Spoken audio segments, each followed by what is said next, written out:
પ્રભારી મંત્રી શ્રી ઋષિકેશભાઈ પટેલની અધ્યક્ષતામાં જિલ્લા કલેક્ટર કચેરી ખાતે સમીક્ષા બેઠક યોજાઈ।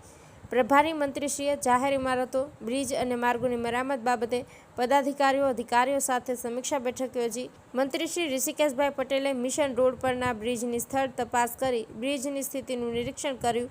ગુજરાતના મુખ્યમંત્રી શ્રી ભૂપેન્દ્રભાઈ પટેલના માર્ગદર્શન હેઠળ નાગરિકોની સલામતી, સુવિધા અને કામગીરીમાં પારદર્શિતા સુનિશ્ચિત કરવા માટે રાજ્યના મંત્રીશ્રીઓ દ્વારા જિલ્લા કક્ષાએ જઈને જાત નિરીક્ષણ કરી થકી વિવિધ કામગીરીની સમીક્ષા બેઠક કરવામાં આવી હતી, જેને ધ્યાને લઈ આજે આરોગ્ય મંત્રી અને ખેડા જિલ્લાના પ્રભારી મંત્રી શ્રી ઋષિકેશભાઈ પટેલે જિલ્લાની મુલાકાત લઈ કલેક્ટર કચેરી ખાતે મહત્વના વિવિધ મુદ્દાઓ પર વિસ્તારથી સમીક્ષા કરી હતી।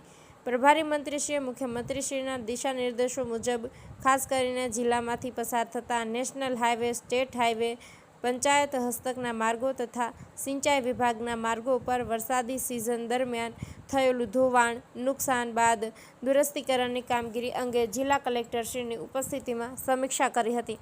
પ્રભારી મંત્રીશ્રીએ જિલ્લાના અમલીકરણ અધિકારીશ્રીઓ પાસેથી વિવિધ માર્ગો પર આવેલા બ્રિજની સ્ટેબિલિટી, સ્થળ તપાસ અને તેમાંથી પરિવહન માટે પ્રતિબંધિત કરેલા બ્રિજની કામગીરીની વિગતવાર માહિતી મેળવી તેમણે જરૂરી રિપેરિંગ, મેન્ટેનન્સ અને યોગ્ય ડાયવર્ઝન દ્વારા વાહન વ્યવહાર સતત જળવાઈ રહે તેવા આયોજન માટે માર્ગદર્શન આપ્યું હતું।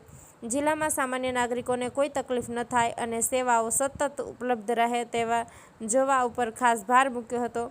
પ્રભારી મંત્રીશ્રીએ જણાવ્યું હતું કે શહેર જિલ્લાના તમામ બ્રિજોના ટેકનિકલ ટેસ્ટિંગની જરૂરિયાત હોય તો સત્વરે કરાવી લેવા તેમજ સ્ટ્રક્ચરલ ભાગોના તેમજ રિપેરિંગ હોય તત્કાલ મરામત કરવાની સૂચના આપી।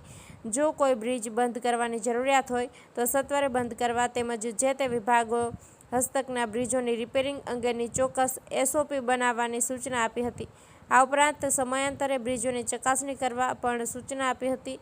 વધુમાં વરસાદી પાણી નિકાલ, જાહેર મિલકતોના બાંધકામ અને વીજળીકરણની સ્થિતિની ચકાસણી, રોડ રસ્તા રિપેરિંગ કરતી વખતે ધ્યાનમાં લેવા જેવી ટેકનિકલ બાબતો, સ્વચ્છતા જેવા મહત્વના વિષયો પર કામગીરી કરવા જણાવ્યું હતું।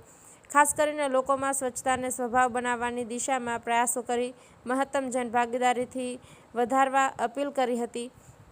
કલેક્ટર શ્રી અમિત પ્રકાશ યાદવે મંત્રીશ્રીના સૂચનો પર ત્વરિત આયોજન કરી કામગીરી કરવા ખાતરી આપી હતી।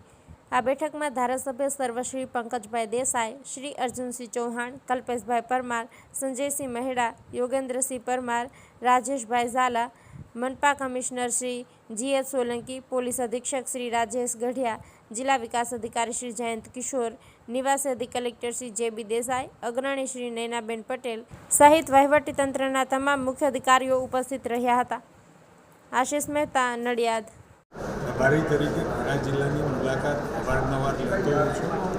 આ વખતે પણ ખેડા જિલ્લાની મુલાકાત હયાત ચોમાસાના કારણે પડેલી મુશ્કેલીઓ અથવા તો પાણી ભરાવાનો વિષય છે અથવા તો રોડો ફૂટવાનો, ખાડાઓ અથવા તો જે હાલ હયાત ઇન્ફ્રાસ્ટ્રક્ચરમાં ક્યાંક વરસાદના કારણે ક્યાંક મુશ્કેલી લાગતો હોય તો મોટો એનો સર્વેક્ષણ થઈ જાય અને સર્વેક્ષણ તો વિભાગે કરી લીધું છે, પરંતુ એ બાબતની ચર્ચા હતી।